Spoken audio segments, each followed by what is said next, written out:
Hey everybody, welcome back to the channel. Today we're going to be working on the Lotus a little more. Some parts came in and I got some stuff done the other day. I didn't video it at all just because I came out here to work on like a little part of it, and then it turned into this big kind of, not nightmare, but it was just one of those days, like a struggle day. So I'll kind of show you and go over what I did. The first thing is you can see the radiator's out. So I came out to pull the condenser lines because for some reason I was like, you know what, maybe I need to make sure I can get the condenser out. So right after I ordered a new one, well, the lines seized up, so then I cut the condenser off and then took the lines out from here and the dryer, and then I put them in the vise and used the socket. Well, the fittings came out. The only problem was they took the threads with them. So I started to look then into getting new lines, and it just became a snowball effect of it's going to cost way too much money for a system that doesn't work that good. So I decided to delete AC completely. So I ended up pulling all the lines in the car, the dryer, the condenser, the compressor, and then I hurried up and canceled my order for some parts. So that's all out. I'm gonna get some plugs. The lines went through the shell into the rear, so I took all those out. So to get those out, there's a lot of good write-ups, but I put it all back together because it made me feel better after I had it all ripped apart. You take the screw out right here, and then under this mat in here, there's two screws, and then you just pop this out. There's a little hole, probably about yay big right here. Stick your arm in there, cut the lines out, and then go from there and then pull them through. They sit through here, so you have to pull them through, and then they come out back here. So that wasn't too much fun, to be honest with you. I pulled the oil cooler lines through as well. The oil cooler line came through here, and the AC was right there and there, so I'm just gonna get plugs and plug those off. I pulled the oil cooler line through there, deleted all the oil cooler brackets. I started to pull the valve cover because I'm going to do valve cover gasket, and then I'm going to paint the valve cover just because it's so porous it doesn't look too good. You can see I removed the compressor, I removed the AC lines that came through here with the bracket, so all this is open now. My oil cooler is going to actually sit right here now. So that's kind of where we're at. I did a lot, like I said, it was just a full day worth of work, but it wasn't really anything I wanted to share just because I was trying to figure it out myself and it wasn't pretty. So I kind of figured I'd go over it afterwards, and then if anybody has any questions, feel free to ask. I'm more than willing to kind of go over it, but there's a lot of good write-ups. If you just Google search AC delete Lotus Elise, it's right there. There's a really good write-up on like a how-to site. So we'll go over today. I did get some parts. The first is the Radium rear clamshell shim kit. So these are aluminum shims that, walk over here, instead of having shims that are taped to the chassis like this and then just fall out, you get rid of those. This sits like this. You drill a hole and it bolts in and it's done. I was curious. Yeah, they're about the same height. This might be a little, the Radium ones might be a little taller, which is all right. And then the next thing is the radiator came.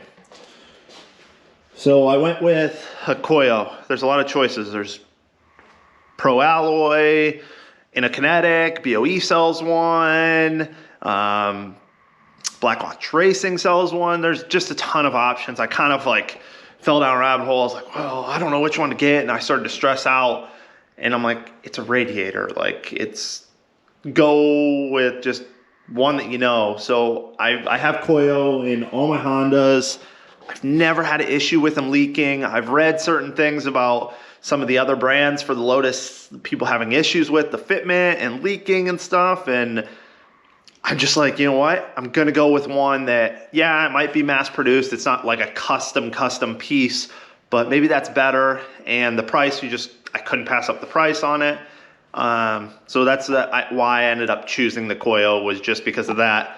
So now you can see the factory radiator has the condenser on the bottom for the AC and then the fans. So I'm going to, instead of just bolting this bracket and having a gap between the fans and the radiator, I'm going to make an aluminum bracket that bolts the fans directly to the radiator, since I'm deleting the AC condenser, and go from there. So today we're just going to kind of pull the valve cover, and then we'll put those shims in and bolt them in and drill some holes, and I'll go over kind of how that's done. So, all right, let's get to work.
Well, passenger side is done. It's pretty self-explanatory how to do it. You just line it up and drill a couple holes.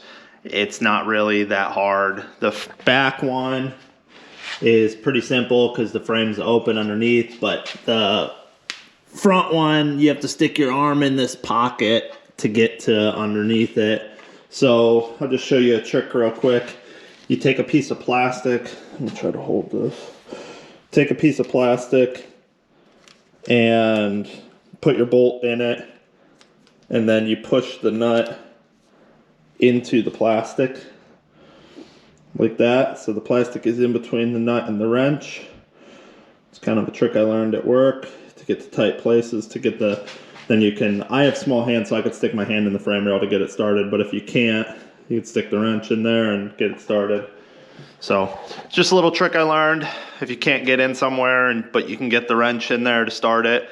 But so that's that. I'm going to do the other side now and get that buttoned up. I just wanted to give you guys an idea. Like I said, it's such a simple install, but I like the product so far. The shim sizes are not the same as stock though. They're all the same. They're all about 1/4 inch. The aluminum is about 1/4 inch thick. So some of my front shims were a little more than that, and my rear shims were a little less. So I'm curious to see what it'll do. I personally don't think it's gonna make that much of a difference. That body has so much flex in it, and it's so far from where it meets the body line from the doors in the top that I don't think it's gonna make an issue, but we'll have to wait and see. Guys have been using it for a while though. I just like it because you don't have shims taped down anymore. It's a little more professional. You don't have to worry about them falling out, and they're not, or retaping them every time. And for the 50 bucks they cost, it was kind of worth it in my opinion. So next I'm gonna do the other side, and then we'll start pulling the valve cover. So.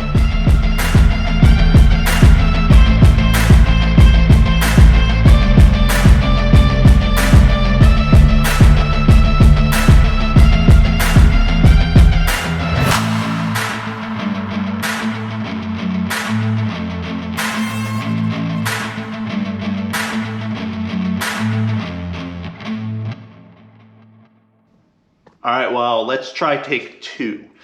So if you look closely, when I installed the one side,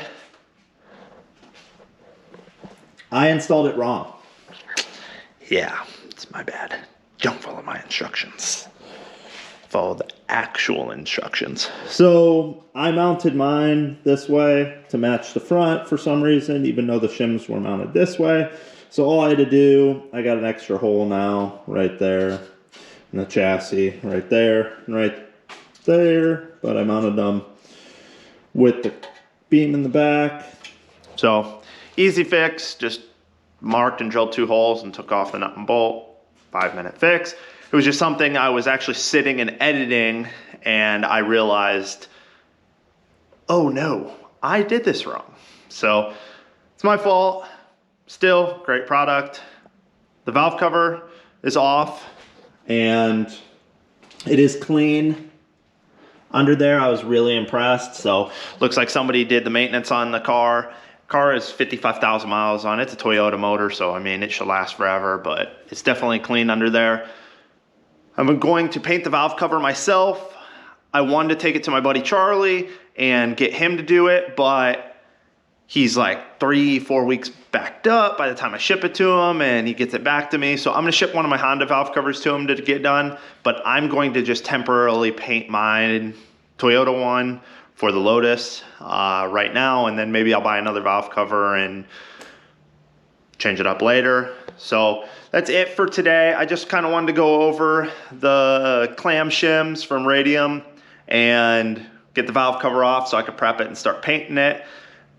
Really, we're waiting on parts. My control arms are released from customs now, which is really good. So I can get those on next week and start going from there. If you could, please like, subscribe, comment. It really helps the channel. And let's hopefully get to 500 subscribers here soon. So thanks for watching, and till next one.